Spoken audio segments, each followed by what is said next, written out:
Now, controversial law in the porn industry may have ended up doing more harm than good. Now, this law was passed in 2012, and it requires all adult sex workers to use condoms while filming. Now, according to the LA Times, this may have been to the detriment. They say that permits issued in LA plummeted by 90% this year, down to just 40 permits. Now, there are a lot of studios in the adult film industry that said that they have relocated their production facilities to places because of lower costs, tax breaks, and less regulation, of course. However, The Guardian notes that most porn production actually takes place without permits anyway. A film, of course, can be shot in a few days in a private house, so it's unclear to what extent the 90% fall in permits represented a wider flight. Now, also noted was the possibility that all the free porn on the internet has also made a huge impact on porn production. And the fact is that a lot of adult film companies have left the San Fernando Valley that used to be actually a huge center of industry. It generated billions of dollars and hosted 10 to 20,000 jobs in its heyday. So, I want to go into this right into this segment here, right into the question. What extent do you think this law has attributed to the issue of what they call runaway production, or is it because of the internet that we probably could have seen this happening anyway? So, what's your guys' take on this? So I had this is like the most serious I will be throughout the whole story. I had big problems with this law when it first started out. Like I think it's weird that we don't like. It's weird that mostly liberal people will agree that you shouldn't regulate sex between two consenting adults, and I don't see how that changes on video. I also think I also thought it was a freedom of speech issue because one of the AIDS foundations was the big advocate for the law, and they basically are trying to use the law to force porn companies to carry their message, which I totally don't agree with. And like what they said would happen, and it's kind of funny because this kind of doesn't happen a lot, is that they said they would leave and shoot their porn somewhere else, which is what like Republicans say every industry ever will do when you raise their taxes even slightly. But apparently if you put condoms on them, then they're out of there. Ironically, out of the condom. So I had big problems with this as a free speech issue and as a personal like personal privacy and personal choice issue. And I also thought the enforcement was weird. So I was totally against this in the beginning, and I think it is definitely the root cause behind this industry leaving them.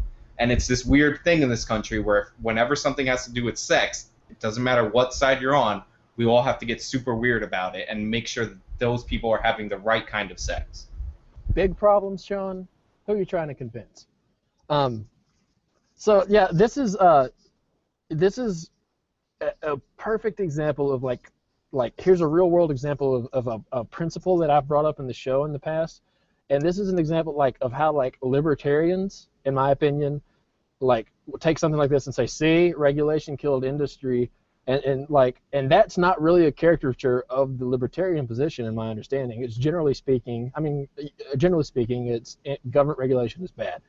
Then they characterize us as progressives, as people who think that government is always good, and that's not progressivism. Progressivism is that the government has a role to play, but there are certainly bad things the government can do.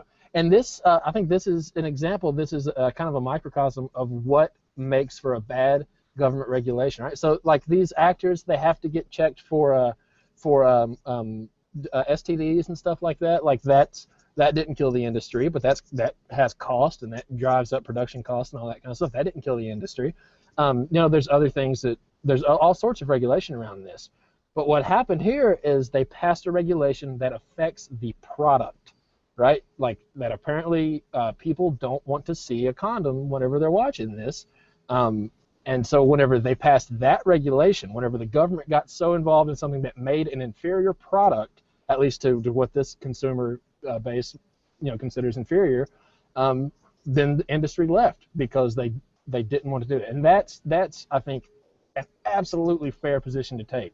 And if the government's going to step in and pass a regulation that makes your product less desirable, not something that's going to add a cost to the company or whatever, but something that makes the product less good than it was before, then government hurts industry, and I think this is an example of that. I mean, I don't think. I mean, I agree with both the points made so far. Like, I don't think this is a good bill to start off with. I think it was obvious that it probably was going to drive some business away. The fact that it's kind of reduced the number of permits given by 90%, that's a huge drop. I think kind of the internet was slowly killing the industry, and there might have been a slow kind of decline. You may have seen a 10% drop in permits, so maybe a 20% drop. We're seeing a 90% drop. It is pretty much solely down to this bill. I don't think the internet can be blamed for a 90% drop. I don't think that.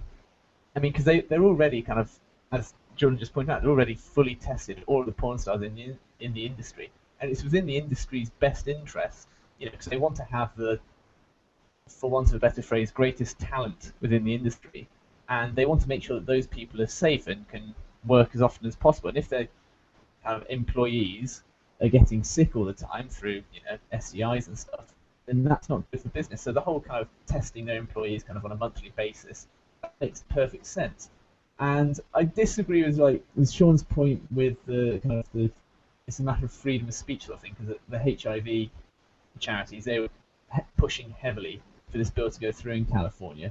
I think that maybe if they shape the bill so that at the end of every kind of porn film that they make, kind of they do the kind of roll credits at the end, and at the end it's like, please remember to kind of enjoy kind of sex responsibly and wear protection. If they were all forced to have that message at the end, I mean, because let's face it, no one's going to watch the credits of a porn film anyway. But if they were forced to have that, and at least the kind of HIV/AIDS charities, they'd be in a way getting their message across. It wouldn't have hurt the industry that much, to be honest. And I just think overall, probably Californian legislators are maybe regretting potentially kind of billions of dollars away from the state's economy. Okay, so I gotta, if Steven's done, I wasn't sure because there was a point where you kind of froze, so just to make sure. But I think you guys are kind of wrong about some of this.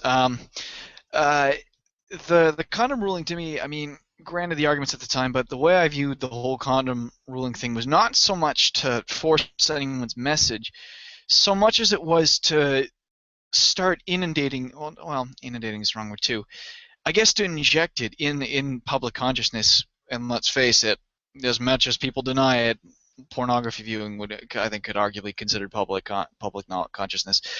Just the idea of using a condom and seeing it, I think that's a little more was the angle. Not so much, oh, we're going to try and make people use it, so much as it was to get people used to the idea of it and to seeing it.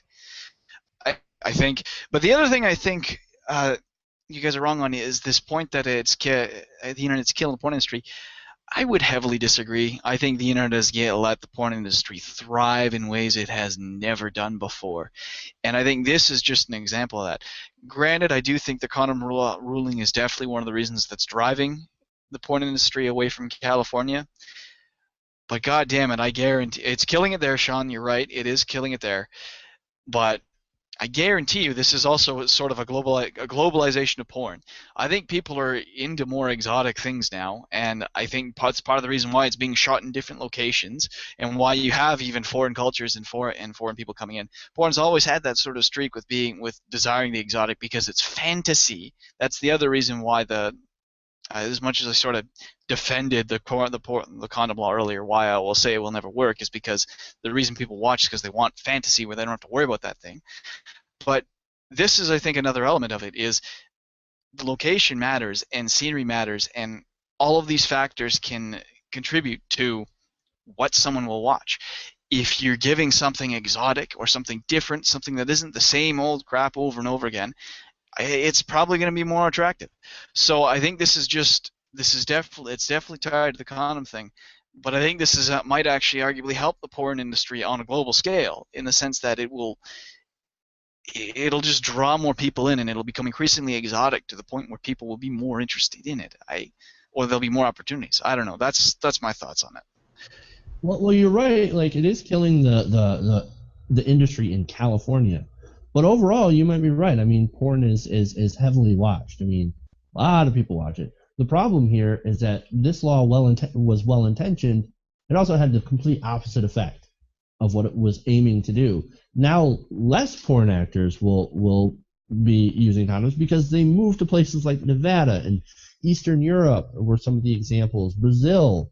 I mean, they're moving to different places, and maybe that does kind of add something to the exotic.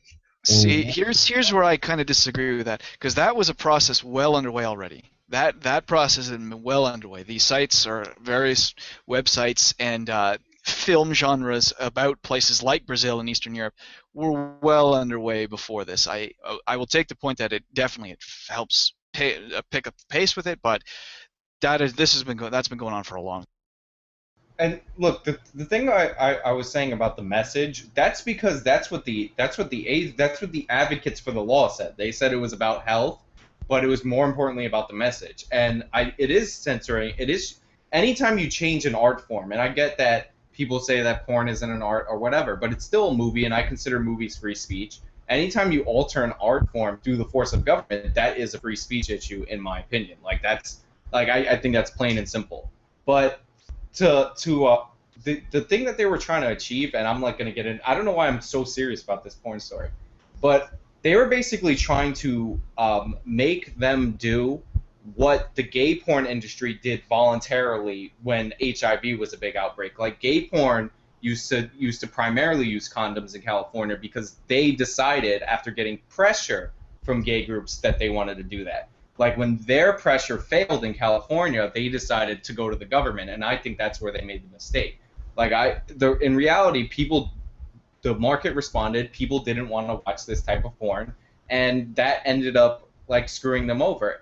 And to Nick's point about exotic locations, I once saw a porno that took place in outer space, and I loved it. So I totally agree with what you're saying. Yeah, well, but to Nick's point, I get what he's saying. There was a trend. Yeah, but it happened 90% in 1 year after the law was passed. You can't say that there's not a causation correlation thing going on. Of course, and I didn't say that. I fully acknowledge that that's related to this, and that's why it dropped. What I'm saying is, though, I don't think overall this will hurt the porn industry in California. Yes, absolutely. But overall, I think the porn industry is going to be just fine as long as there's people who want to start touching themselves and need something to watch. But that leaves me with one other issue, and I'm sorry to cut you off, Jordan, is that that's porn that's produced, but we all have smartphones now, and we can all produce porn at home. Would the police have which is a huge growing industry, I might add. Yeah, it's amazing. But would the police?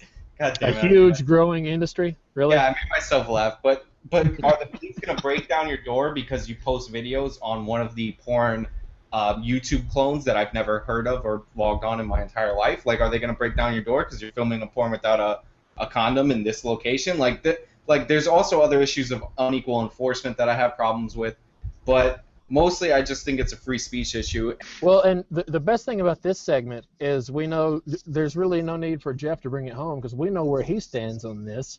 I mean, just look at the darn graphic. He's trying to put condoms on the Washington Monument. It's this weird Victorian era rubber. It's about time that monument wrapped its tool. God, that's too much for Jeff. So we know where he stands. So we can move on.